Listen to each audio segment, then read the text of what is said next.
Add a 16-pin stacking header into the outside set of 16 holes on the other side of the Adafruit Adalogger.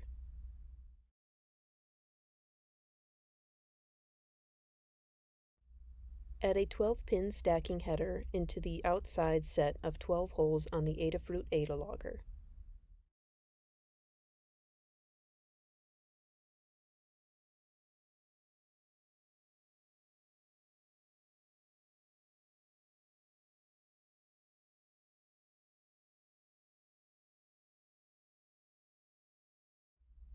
Solder the 2 rows of pins to the Adalogger board.